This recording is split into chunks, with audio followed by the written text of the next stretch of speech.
Good night, good night, good night, everyone. We are live again in another She Can campaign. Let's talk entrepreneurship. And my name is Lucia Cabrera Jones. I am co-founder and CEO of this amazing organization called W.O.M.E.N. And just to remind you that every Tuesday, every Thursday at 7 p.m., we are gathered here for the entire month of August in our She Can campaign, a campaign that is dedicated to encourage, to uplift, to empower, to recognize, and to support the work of our female entrepreneurs. And also every Sunday of the month of August from 5 p.m. to 6 p.m. we gather here. And just to give you a little recap, we had amazing sessions so far. I mean, we opened this She Can campaign, Let's Talk Entrepreneurship, with an interview done to me. If you haven't seen it, I want you to go in our page, right? I want you to go in our page right here on Facebook, and I put in the page right there, and you could review that interview. You could also review an awesome interview that was done actually by me to an awesome entrepreneur, Candice Maglo, and she's with us tonight. Welcome, welcome, Candice. We also have an awesome interview done by Jimmy Hoyt to our awesome Pastor Aquila, and we have awesome testimonies coming out from that awesome interview. So I want you to start to tune in. I want you to start to call your friends, because tonight will be an awesome night. I want you to tell me, where are you tuning from? I am seeing Nigel James Lewis. Good night to you. Tell us, where are you tuning from? I am also seeing Candice Maglo. Blessed evening, Women Network International. Thank you, Candice, for tuning in. We are seeing also Melissa Lee. Good night to you as well. Oh my goodness. And we have our own team also tuning in, the women team. Good night, ladies. Yes, Candice say, I mean, she's so happy to be here and with all these beautiful souls. Awesome. And we, of course, we have the support of our very own team of women and women-owned media and education network. And again, as I said before, start to share the light, guys. And we are on Facebook right here. You could invite your friends to come and like our page, to comment in our post. You could also follow us on Instagram. We are in Instagram at _women_network. You could follow us on Instagram. And if you are an entrepreneur who actually want to connect with us, we have posted the form. You just go to that link, you click on the link, you fill out the information, and you are going to receive our newsletters. You're going to hear directly from us. So to get things rolling, because tonight will be also an excited night. We have more people. Tuning in. We have Evelyn Baptiste. Good night, good evening, everyone. My God, it's a packed session already. And I want, we have, of course, we have Bola Gopal. Good night. Our faithful. She has been following this campaign from day one.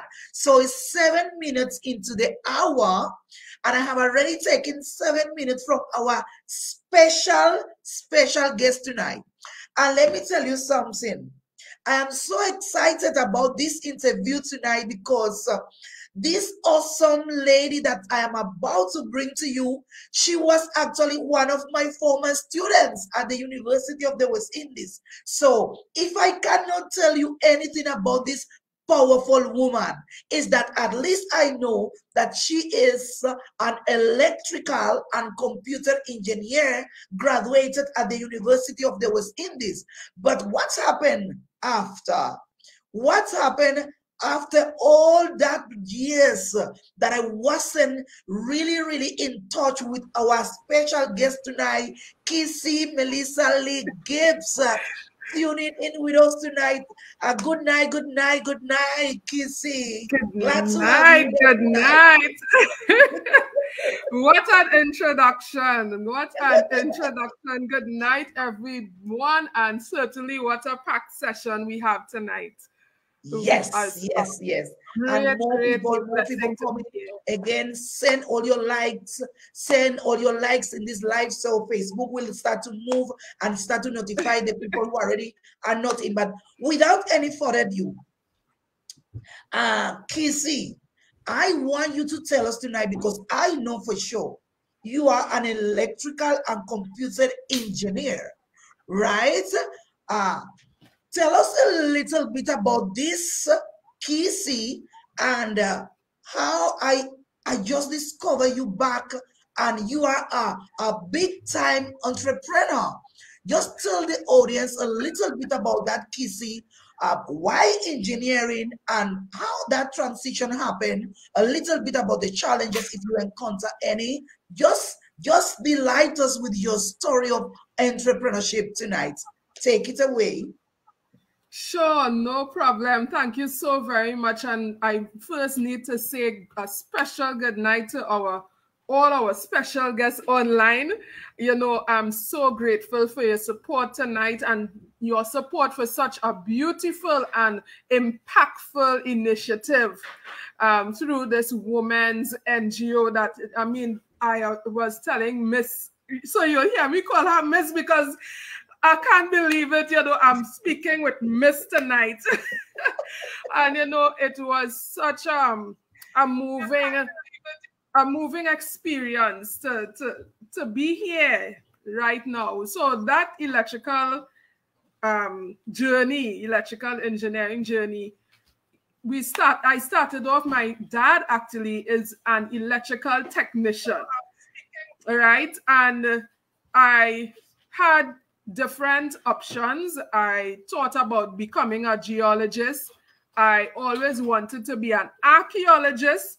At one point, I wanted to do medicine, and then my brother fell down. He sprained his nose, and I couldn't handle the blood. So I said, okay, what's the next one? Electrical engineering. You know, you'll hear him come home, you'll hear him talk about it. And I've always been one to try to solve problems. And I said, you know what? I am going to do this. But interestingly enough, I went through Form 5. I won 3 scholarships to go to the United States. I didn't go for one reason or the other.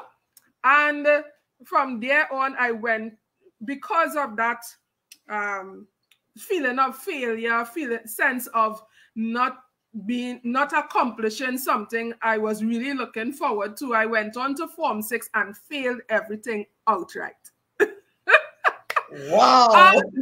Right. And that was like a regrouping moment for me. I picked up the pieces. I mean, as anyone will naturally be down, depressed about it. And I said, you know what? We could do this again. We could pick ourselves up. It must have a different route to get to where you need to be. I remember setting a goal, 3 goals that year. One goal was to get my driver's license. The other goal was to pass ADMATS. And the third goal was to be able to pursue this electrical field. So I went through the route of John Dollison Technical Institute. So I became an electrical technician there. And, you know, I went the long route because I went to UWE. I found out, how do I do this? One of the routes would have been to enter as a mature student. I said, you know what? Let's go for it. I did not give up. I did not give up. We went through the route. I became an electrical technician. I worked for a while at a couple of companies. And at this particular junction, I came to that particular point where I said, you know what? It's time to go for it. I left that workplace and I applied for UWE and I got in. And that is how I started that journey. And, you know, at first I felt as though you look around and you're seeing all these young people is who got into UWE on scholarship, who, you know, you're seeing all the youthfulness and you're saying, oh my gosh, I wonder if I'm in the wrong place. But then you pick yourself back up, and when you realize that you could talk to others and you could encourage others and motivate others and teach others about life because you have been through some things before you got there. It was so encouraging. The journey was not easy because, of course, being out of academics, it took some doing to get the brain moving in that direction. And there was a lot of mathematics. The statistical math said. But you overcome it. You know, but I overcame it. I remember meeting with Mr. Dufour. He was the power engineer, and you know, sometimes you meet with these strong personalities, and the Professor Gift, Professor Copan, and all these persons, and you stand there and you Dr. Radix. Wow. And you stand there and you look on and you learn, you observe, and you move. Now, my journey through the electrical engineering wasn't get in and get out as most persons. I went, you know, like you come into this space and it's like now the pepper starts. The challenges came on, and what would have took other students 3 years to do, it took me 5 years to do, right?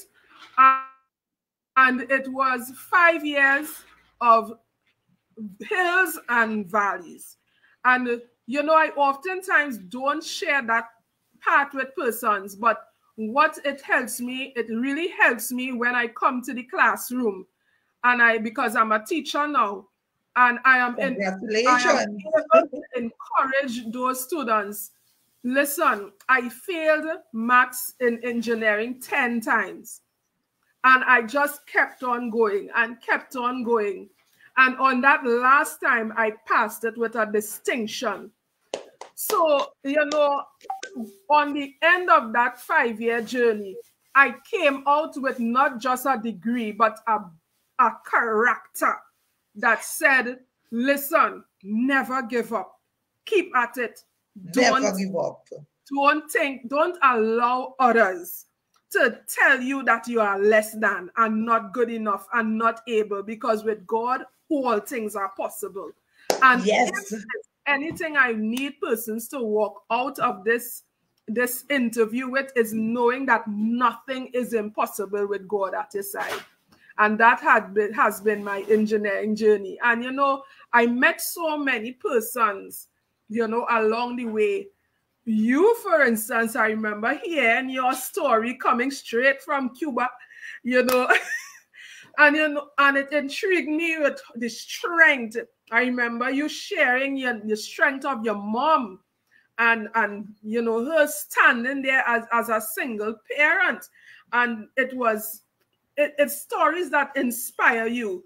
And it's those experiences that I take through the engineering experience to me, because it just wasn't about academics. It was about deep friendships. It was about inspiring others. Because of my character, many persons came up to me to ask for advice And interestingly enough, I sat with persons, I'll understand it enough to teach others. But something about exam came around is like, I was a nervous wreck.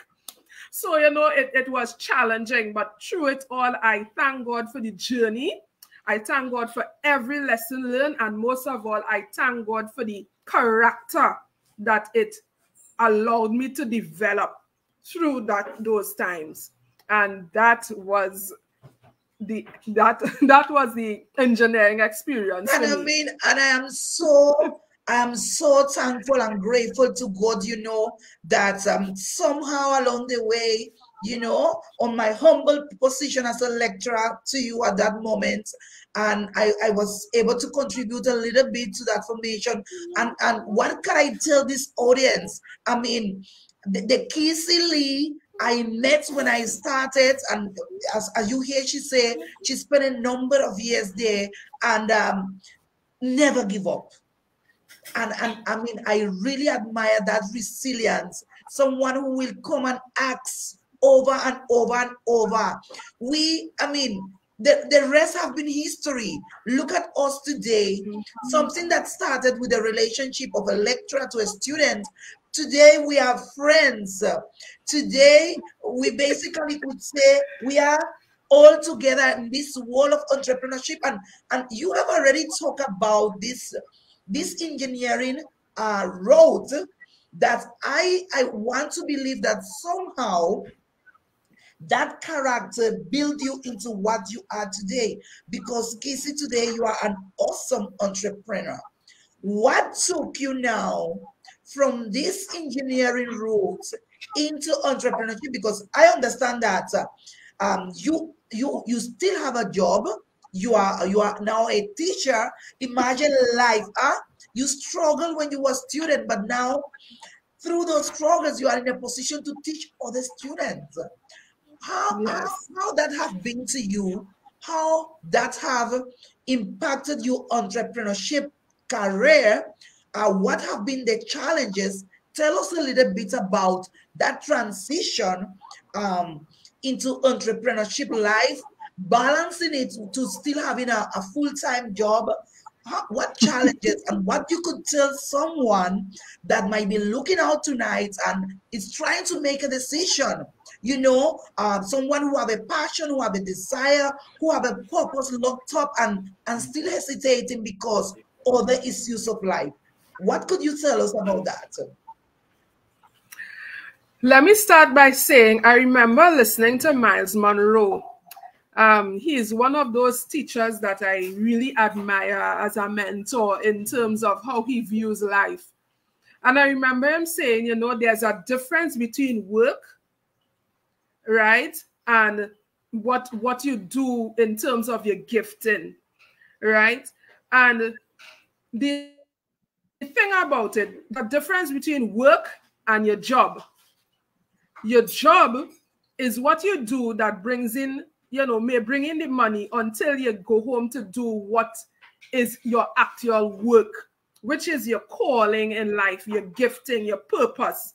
And at one point, eventually, you will be able to make that transition from your job into your work when your work is able to overtake your job. In life, we do have responsibilities. And for me, I have the pleasure of having a job that also encapsulates my gifts and callings. Amazing. One of that gift is being able to teach. So what I've done is not just, I've found a place in the workplace, in the job as a teacher. But one of the aspects I really enjoy about teaching is being able to motivate and to speak into the lives of other persons, of other souls, of other individuals. And therefore, what you do in terms of that work-life balance is appreciate the time that you have, the impact that you have at your job, but also make room for your work. When you get home, Amazing. you deal with your your children, you deal with your family, you deal with, you know, whomever is your responsibility. But at the end of the day, God has created us with purpose. And God has placed so much on the inside of us that needs to be birthed. And what I did is give room for that birthing to take place. One of my gifting is being able to not just teach, but also take life and be creative. So one of my many hats, I have a business called Inspired Handiwork. So Inspired Handiwork is about being able to have that creative outlet that you can monetize. Is being able to enjoy something. So I enjoy creativity, I enjoy art, I enjoy making jewelry pieces. And one day someone told me I will usually give it out as gifts. And I remember while working as an engineer at this particular place, giving it out as gifts, they said, listen, why don't you charge persons for this? I said, no, I don't want to charge people for this, but this is, let your gift make room for you. Amen. Is at that moment I started thinking, you know what? Allow it. Because I remember hearing someone in an interview saying, sometimes being an engineer, a mommy, a wife doesn't cut it. Why? Because there is something on the inside of you that needs to come out. For me, that was that creativity. I will always have these ideas of how I could make things better, how I could improve the lives of other persons. And what I did is be able to take that, see the loopholes, see the problem, and bring a solution.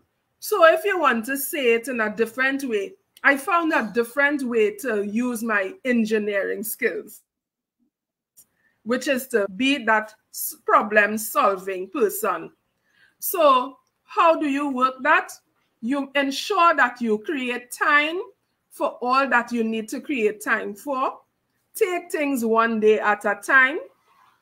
Tell us about that time. You hit it. Tell us about all of these, so many gifts. Time. How you find time?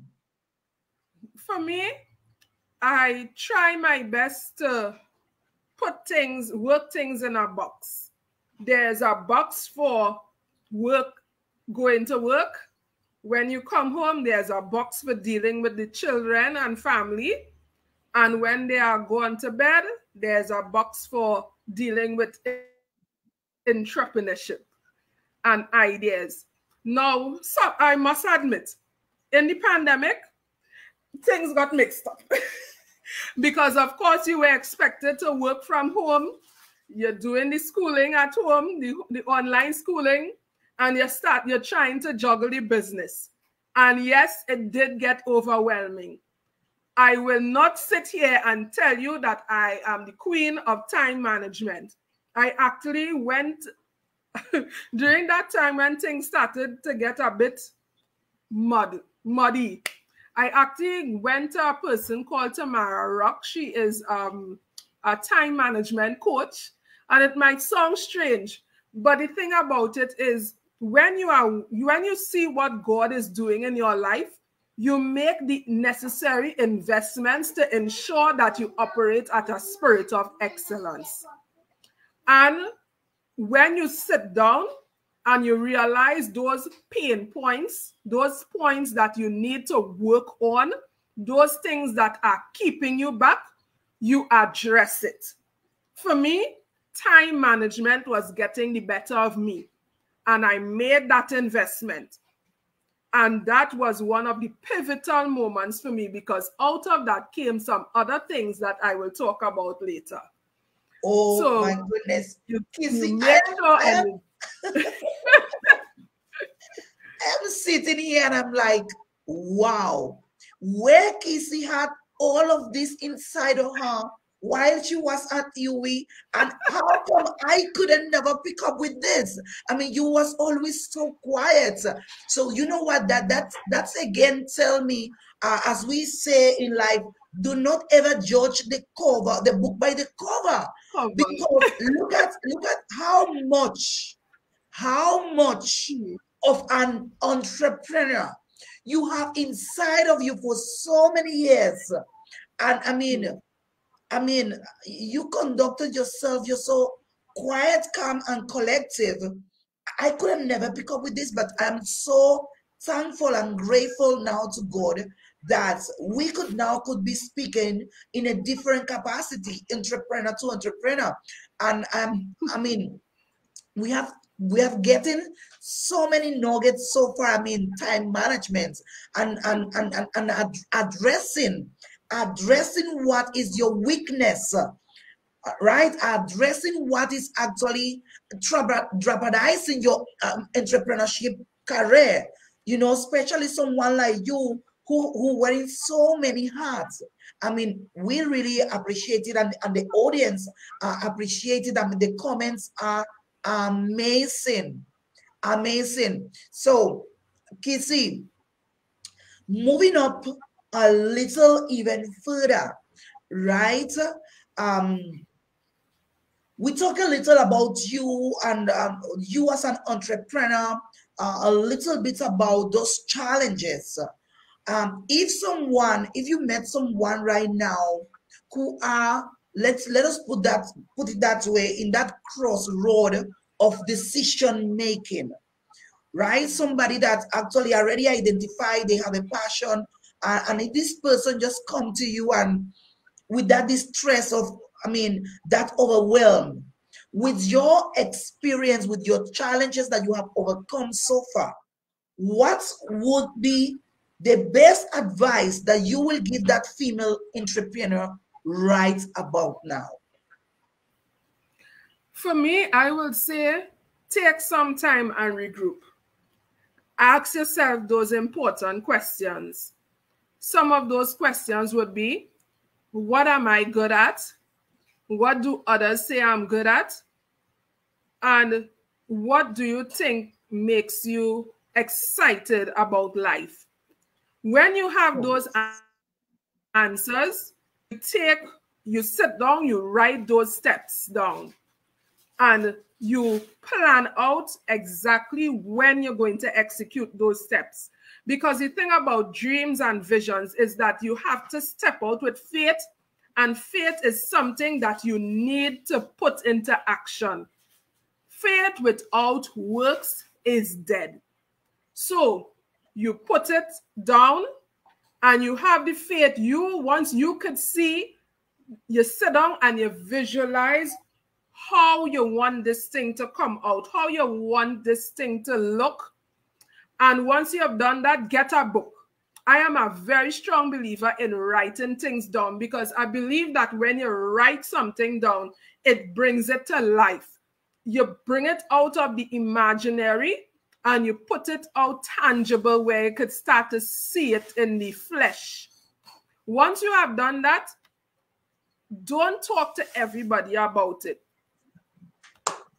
But what you need to do is to be observant and to pinpoint whom you need to share this vision with. Because these are the persons who will assist you to make some downloads into your spirit that you will need to run with. You cannot do it alone. Don't ever believe that you cannot do it, that you could do it alone. But trust in God to send those destiny helpers to get you to the next point. And believe that He will. That is the little secret in it. If you don't believe it, the doors will not open. Right? Wow. And the thing about it is that once you start to move in that motion, I have experienced it over and over, you become a powerful magnet for those doors to open to you. And it happens. When that happens, what you need to do is say yes. Yes. Say yes. Say yes. Because many times we keep ourselves back when we say no. And you see, the thing about saying yes is that it gets you uncomfortable. But I remember hearing a story where an eagle, before it allows that bird to fly, you know what it does? It takes away all the feathers from the nest. And Come on, Kizzy. the thorns are exposed. And the nest becomes so uncomfortable that that little eaglet has no choice but to get up and fly. So when the discomfort happens, understand that God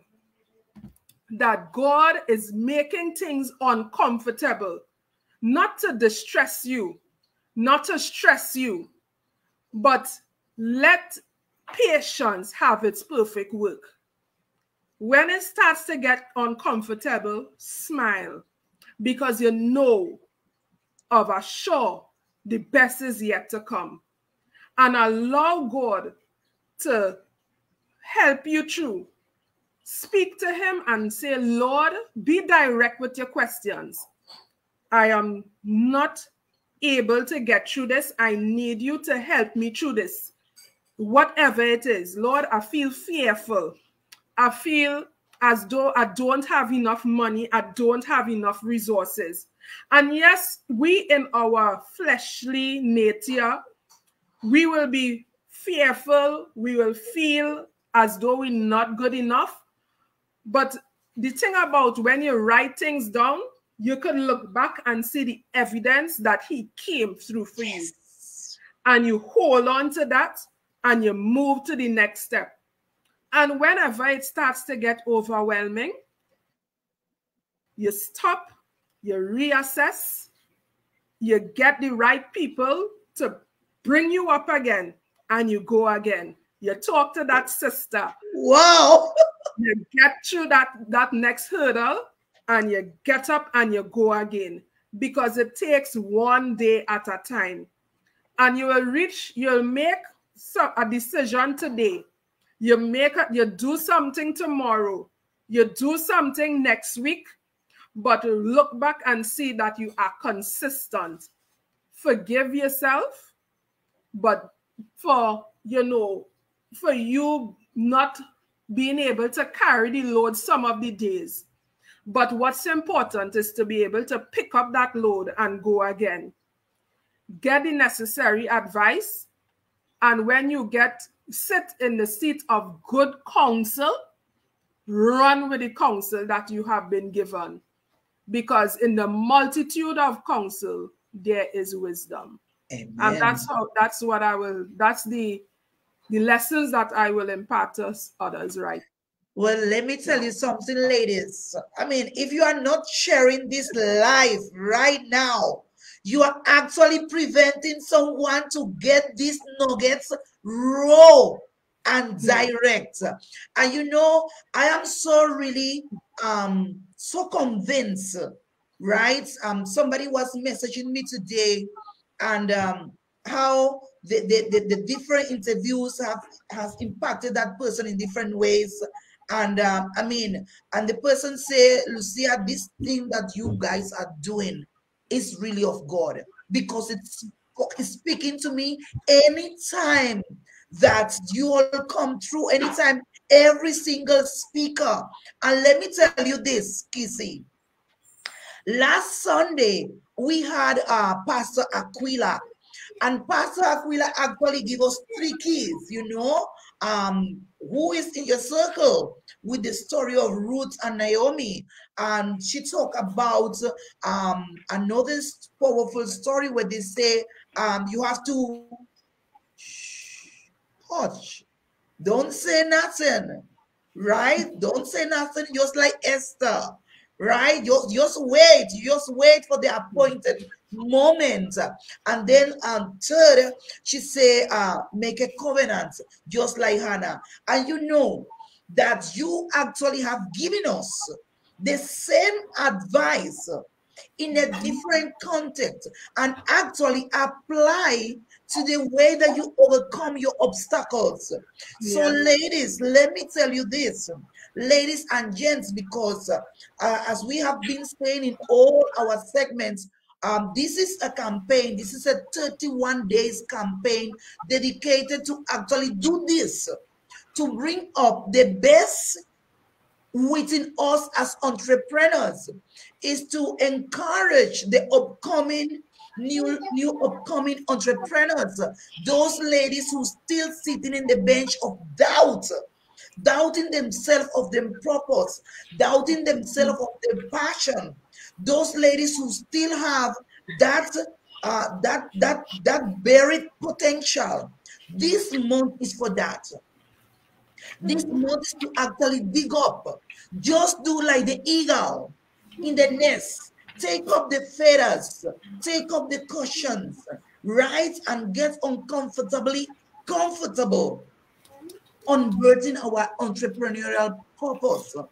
Ladies, I mean, I am so overwhelmed. That is the word. I am so overwhelmed on how every single interviewed type. And I am telling you, we don't send out no questions. I mean, if you are here and you have been interviewed, you know that we don't send out no questions. We allow individuals to flow, bring out the best of you, because this is what we want. We don't want a written script. No, we want it, bring it light, raw, from your heart, from your very own experience. Tell us your story. There are so many entrepreneurs that they are still to be discovered. There are some of them that still confused. And these forums is to actually give them hope. Tell them, if you are struggling now, I was there. Look where I am now. What you need to do, you talk about real group. Right? You talk about real group. You talk about ask yourself the 3 questions. You talk about stay back a little bit. You talk about get the good counsel, right? Get the good counsel, because as the pastor say, they are the dream killers out there. They have those waiting for you to give the idea, and they will run with it, you know, and you will feel discouraged. But Kizzy, I am so grateful that you say yes to this interview. I'm so grateful, because trust me, I mean, if you guys, ladies, if you have not shared this live, you still have some time, because Kizzy, we're going to put the icing in the cake. She's going to share with us actually what she's actually doing. But before that, I want to give you the opportunity, if you are there in the audience, if you have any question for Kizzy from what she has said so far, I mean, those amazing nuggets. If you have any questions, that you could ask Kizzy, if you have identified Kizzy's story with some of the things that you are actually going through as entrepreneur, or if you know anyone going through as entrepreneur, the things that she have said. I mean, she's a mom, she's a wife, she have a job, and she have a work. I mean, I love the idea how you say you box this. You actually box this. I mean, and welcome, Stalin. I mean, I always delighted when I see Stalin, because as I say, we are going to bring males to interview. Stay tuned. Thursday and Sunday, stay tuned for Powerful Males. And Stalin, Sipat is actually one of the few amongst many that are out there, but the few that I know that from the heart, he is a believer on female entrepreneurs. He's a supporter, a mentor to many female entrepreneurs. So Stalin, I really want to acknowledge you with us tonight. And guys, Stalin is all the way somewhere in the world, and he still find time to actually support the work of us, the female entrepreneurs. So remember, if you tune in late, but still is in our live, you will see it. Remember that you could get to like our page. We need your likes. We need your comments. We need your contribution, right? We need your time, your efforts. We need your advice, you know. Follow us also on Instagram. We are also on Instagram, right, at _women_network. And if you want to actually stay in touch with us, if you want to be part of this vision, right, if you want to connect with us, just go and click on that form and fill out the information, and you will be hearing from us. I mean, premiere for you from women, right? So any questions for Kizzy? Any question for Kizzy? Well, if you don't have any question for Kizzy right now, Kizzy, I know that this work of entrepreneurship for you, it goes beyond the things that you could actually craft with your hands and beyond the things that you could actually teach your students. I want you to tell us a little bit about your organization. I know that you are also women advocates. I know that you are also someone working in the trenches to develop the women entrepreneurship spirit. I mean, to doing amazing things for women as well. And of course, we have conversed behind the scenes, and we are looking forward, actually, women-owned media and education network. Look forward to partner with you in some of the amazing projects that we have been chit-chatting behind the scene. Tell us a little bit about your organization. We are not hearing you, Kizzy. We're having some audio. So, sorry about that. So before I get into the organization, you know, again, the power of writing a vision and making it plain. So what would have happened is, as a youth, probably between 12 and 14 there, I would have written down a vision that one day I would like to become a speaker. I would have heard a man by the name of Anthony Watkins.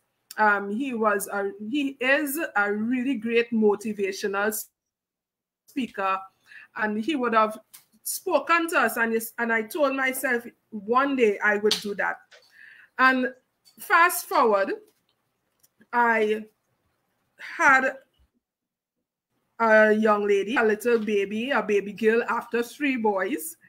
And on her birth, I felt in my spirit, you know, you see all these challenges that women go through.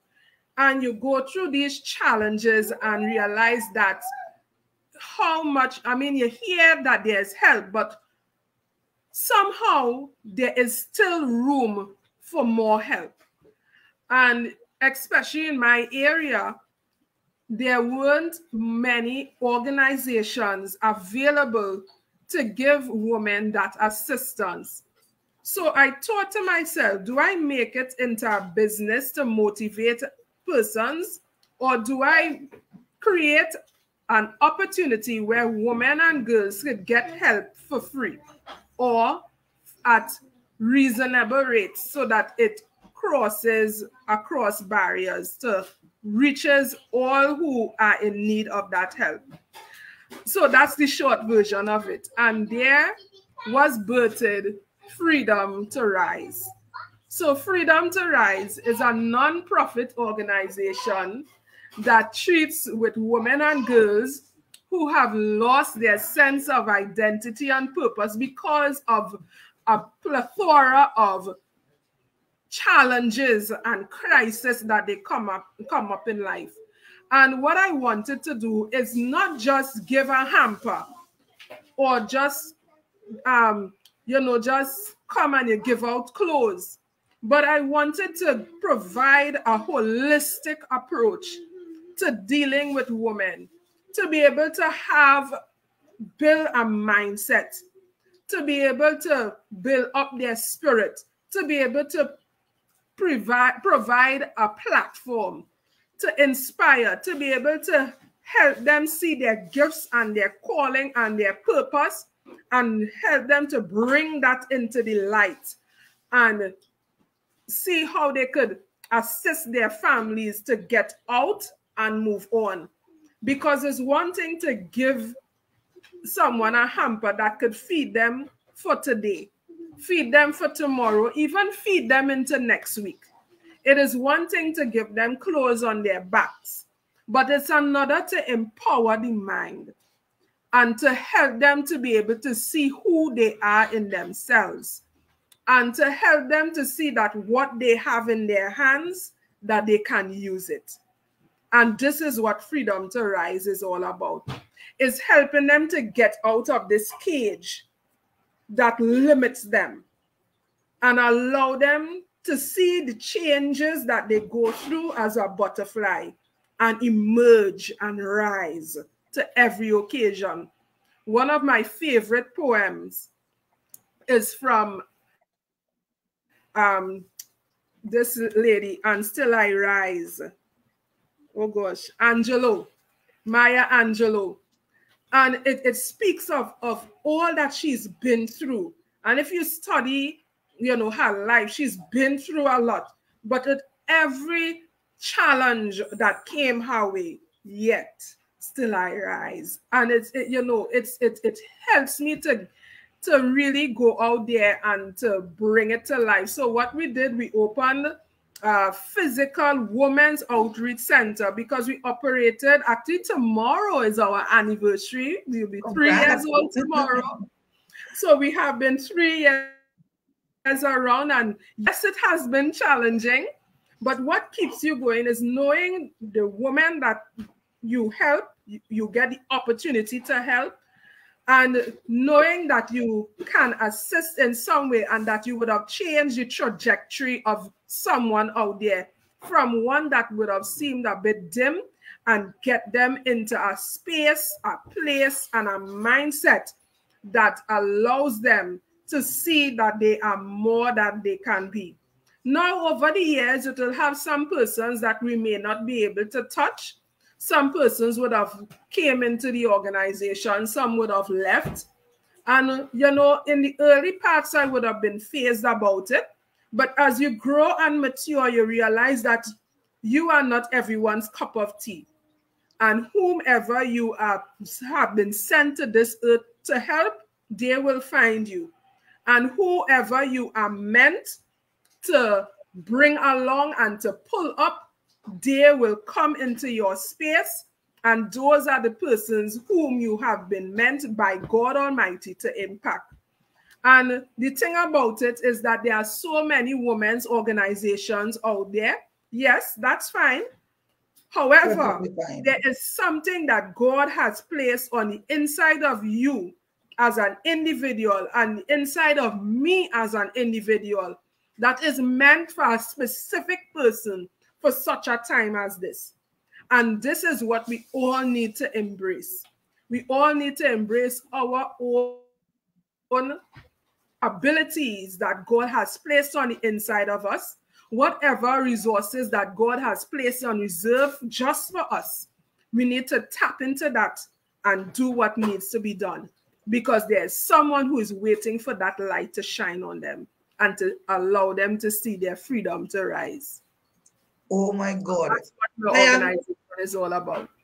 I am only shaking my head because, ladies, if you are in this live and if you are going to catch the replay, I am lost for words. I still saying why I never saw this. I mean, was I distracted, or I was so much into my own entrepreneurship box slash a lecturer slash my life. I mean, Kizzy, I am really impressed.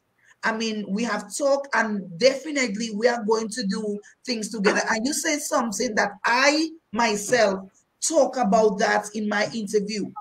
I mean, if I would have hear the people who say so many organizations of women out there, there's never enough resources spent when it's come to empower women. Women is a force to reckon. When I mean, the best thing that could happen to a man is to have a backup of a woman of this caliber, right? And amazing. Freedom to rise is actually tied also with our mission and our vision. That is actually just to put it in a layman talk, is to get someone that consider herself nothing and turn her into a superstar, right? And we now talking entrepreneurship, but we are committed to deal with multi-issues, right? By applying multi-strategies. You cannot deal with the different issues one fits all. It doesn't work. So it does not matter how many organizations of women are out there. Every single one of our organization have a vision and a mission given by God. You will always touch a woman that is in your circle. Those who are not in your circle will be touched by other organizations that they will fall under their radar. And I don't want any female just to get discouraged for the fact that they want to do, or their passion is to do something that others are already doing. That is how it is. Or else we would have only have one clothing store and one shoe store and one grocery, right? We have many groceries, many clothing store, many shoe store, right? But each one of them serving a specific market segment. So, I mean, we basically running out of time. I had a question. That I believe is Candice ask you. I believe that you already addressed it, but let me just read it. Kizzy, what was one of your greatest challenge that you needed to overcome during your journey of entrepreneurship? You can answer after your responses. Go ahead, Kizzy. That greatest challenge. Interestingly enough, to answer that truthfully from the heart, the greatest challenge wasn't signing up. The greatest challenge wasn't writing it down or planning. Believe it or not, the greatest challenge is self. The greatest challenge is self. Because what tends to happen is that you know, let me just take a moment to read something from my book. And yes, I'm an author as well, right? And one of the things I spoke about in the book is doubt. And I introduced that chapter on doubt by saying, doubt is an enemy under disguise that sets you up for the fall and closes doors that would have otherwise been open. And the thing about self is that when you allow things like doubt, when you allow yourself to believe that you're not good enough, when you allow the negative speaking in your ear to overtake your mind and what you see in reality, you just clock off. Because if you are to really think about it, you already have everything that it takes. Everything has been set up to help you along. The persons are already in position waiting for you to make the next move. And what you may have, look like right now, we're getting real, right? I have Raw real. I have orders that I need to fulfill in my business. And I will get up at times. And yes, the children may be there. And it may be easy to say, okay, well, because of the children, it may be easy to say, I have to do this for this person and have to do that for that person. But at the end of the day, if I were to be truthful with myself, there are times when you get up, you're not motivated, you're not feeling it, you get up and You're just waiting on time, you're procrastinating. And the thing about it, if we were to be honest with ourselves, it is yourself that keeps you back. And that is my greatest challenge. And what you do when yourself challenges you is that you look for those things that get you out of the rut. You try to observe and learn about you over and over. Look at what happens when it happens, and you put things in place to address it. So when it comes up, you are alert, you identify it, and you move. So for example, just full disclosure, I realize that whenever I go through these procrastinating phases, and sometimes you feel down in your spirit, you may not feel motivated, and you start to think that you're going into this depression mode. At the end of the day, it's just tired. You're tired, and you just need a rest, and you need to just give yourself that rest. If it means going and just sit down outside and taking nature, go for that walk, take that time out, sit down, sip some water. Sip a glass of wine might be for some persons. Go out to a hotel, find that space, read a good book. That's another thing I do. Read a good book to just encourage you. Play a motivational speaker to just speak some positive words and get some energy. But do whatever it takes to pull you up, because at the end of the day, the common denominator is you and God. Get into that space, because I remember going through a phase, and yes, we need to pray, we need to go before God, and we need to spend time in His presence. But what I've learned through life is that there are many ways to pray, and different times in your life you pray differently. Sometimes you may be able to utter words. The words come out and you shout, you get into that space and you go down and you speak your words. But then there are other times that we need to just rest, and we need to allow God to communicate with us. Prayer is a two-way thing. Prayer takes us speaking, and prayer also takes God responding. Other times, your prayer might be just to sit outside and let God speak to you with the nature, with the blow of the breeze. All of this is self-care and treating with you. Sometimes a prayer will mean going with a group of friends, and you communicate with each other, and you come before God, and you speak to Him in His presence with others. And there now, God may download what is needed for you in that moment. And that's a prayer.